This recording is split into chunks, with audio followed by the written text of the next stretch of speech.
വാ, വാ. എന്താ ചേട്ടന്റെ പേരെന്താ? രാഹുൽ. ആദ്യമായിട്ടാണോ? അല്ല, എല്ലാ വർഷവും എത്ര വർഷമായി? ഇവിടെ 5 വർഷം. 5 വർഷമായിട്ട് ഉണ്ട്. ഇത് എത്ര മണിക്കൂർ എടുക്കും ഇത് ഫുൾ വരച്ചു തീർക്കാൻ? ഇതൊരു 4 മണിക്കൂർ 5 മണിക്കൂർ ഇങ്ങനെ നിക്കണം അല്ലേ? 4 മണിക്കൂർ. അപ്പൊ ഇത് കഴുകി കളയാനൊക്കെ ഒത്തിരി സമയം എടുക്കില്ലേ? ഇത് കഴുകി കളയാൻ ഏകദേശം 1 മണിക്കൂർ അല്ല 1 മണിക്കൂറൊക്കെ എടുക്കും. ഡീസൽ ഉപയോഗിച്ച് കഴുകണം. അപ്പോ അത് പോവുള്ളൂ. ഈ വയർ എങ്ങനെയാ ഇതുപോലെ മെയിൻറ്റെയിൻ ചെയ്യുന്നത്? ഇത് ബുദ്ധിമുട്ട് എന്ന് വെച്ച് കഴിഞ്ഞാൽ ബുദ്ധിമുട്ടൊന്നുമില്ല. നമ്മളിങ്ങനെ ചെറുപ്പത്തിൽ ഇങ്ങനെ ഇതിനോടുള്ള ഒരു ക്രൈസ് വന്നു. പിന്നെ അച്ഛനായിരുന്നു ആദ്യമായിട്ട് ഈ പുലിക്കളിയിലേക്ക്. അപ്പോ അച്ഛനാണ് ഇതിലേക്ക് കൊണ്ടുവന്നത്.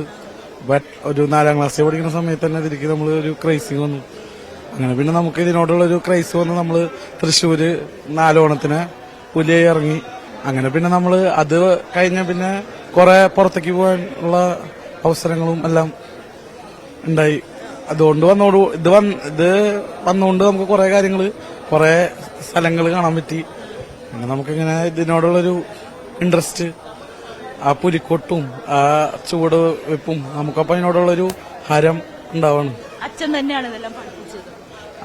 അച്ഛൻ ഇങ്ങനെ പോണ കണ്ടപ്പോ നമുക്കതിനോടുള്ളൊരു ഇത് വന്നു.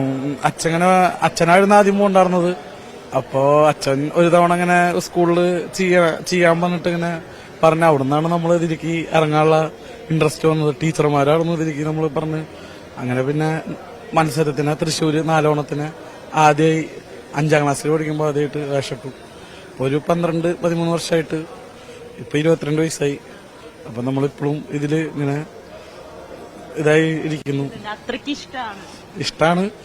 പിന്നെ പ്രത്യേകിച്ച് വേറെ പിന്നെ ഇത് ഒരു ഇൻട്രസ്റ്റ് ആയി ഇതിനോട്.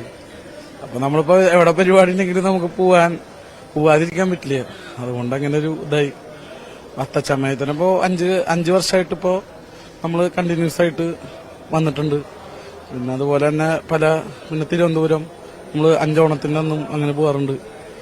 വയനാടിന്റെ ഒരു സംഭവവുമായി ബന്ധപ്പെട്ട് പിന്നീട് ഇതൊരു അനിശ്ചിതത്വം ഉണ്ടായിരുന്നല്ലോ. തൃശൂർ പൂരത്തിലായാൽ പോലും പുലികളി ഉണ്ടാകുമോ എന്നൊക്കെ, അത് ചെറിയ വിഷമം ഉണ്ടാക്കിയപ്പോ നമുക്ക് അതിനോടൊരു പേടിയുണ്ടായിരുന്നു. ഇത് നടക്കുമോ, പിന്നെ തൃശൂർ പുലിക്കളി നടക്കുമോ എന്നുള്ളൊരു പേടിയുണ്ടായിരുന്നു.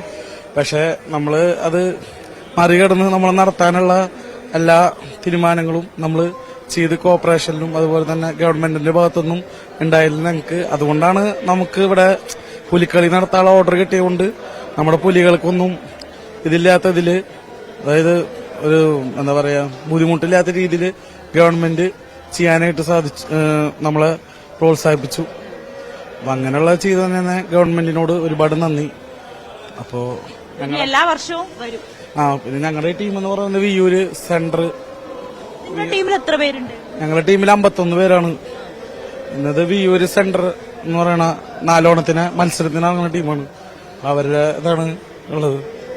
അങ്ങനെ ആര്യ രഞ്ജിത്ത് ഇത് വർഷങ്ങളായി പുലി കളിക്കുന്ന ഒരു പയ്യനാണ്. അത് അത്രയും ക്രൈസ് തന്റെ അച്ഛൻ പുലി കളിക്കുന്നുണ്ടായിരുന്നു. അതുവഴി ആ ഒരു അച്ഛൻ കളിക്കുന്നത് കണ്ടിട്ടുള്ള ഒരു രസം കൊണ്ട് ഇതിലേക്ക് വന്നതാണ്. പിന്നീട് ഇതിൽ നിന്നും വിട്ടുപോയിട്ടില്ല. എല്ലാ വർഷവും ഇങ്ങനെ 5 വർഷമായി ഇവിടെ തൃപ്പൂണിത്തറ വരുന്നു. ഒപ്പം തൃശ്ശൂരിൽ ഒക്കെ സജീവമായിട്ട് നിൽക്കുന്ന ഒരു വ്യക്തി കൂടിയാണ്. അങ്ങനെ എല്ലാവരും ഇവിടെ പുലികളി മാത്രമല്ല, ഏകദേശം 52ഓളം കലാപരിപാടികൾ ഉണ്ട്. അതിൽ കേരളത്തിന്റെ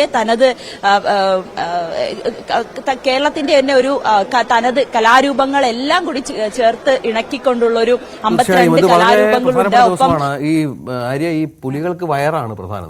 വയർ എങ്ങനെയെങ്കിലും കുറയ്ക്കാനുള്ള ആലോചിച്ച് പല പണി നടത്തുമ്പോ അവർ വയറ് കൂട്ടുകയാണ്. രാജേട്ടൻ പറഞ്ഞ കേട്ടില്ലേ, എനിക്ക് ആ വയറുള്ളത് കൊണ്ട് മാത്രം എത്ര സ്ഥലങ്ങളിലാണ് പരിപാടി അവതരിപ്പിക്കാൻ പോകാൻ പറ്റിയത്, വിദേശ രാജ്യങ്ങളിൽ അടക്കം പോവാൻ പറ്റിയെന്ന് പറഞ്ഞു. അപ്പോൾ വയറ് കൂടുന്ന ആളാണ് ഏറ്റവും നല്ല പുലി. അങ്ങനെയാണ്. കാരണം വരച്ചൊക്കെ വെക്കുമ്പോ അവരെ ഡാൻസ് കളിക്കുമ്പോ അതിന്റെ ആ ഒരു ഭംഗി കാണാൻ കാണാൻ പറ്റും. നല്ലപോലെ കുലുങ്ങ് വയറ് കുലുങ്ങിയുള്ള ഡാൻസും കാര്യങ്ങളും ഒക്കെ ഉണ്ട്. അപ്പൊ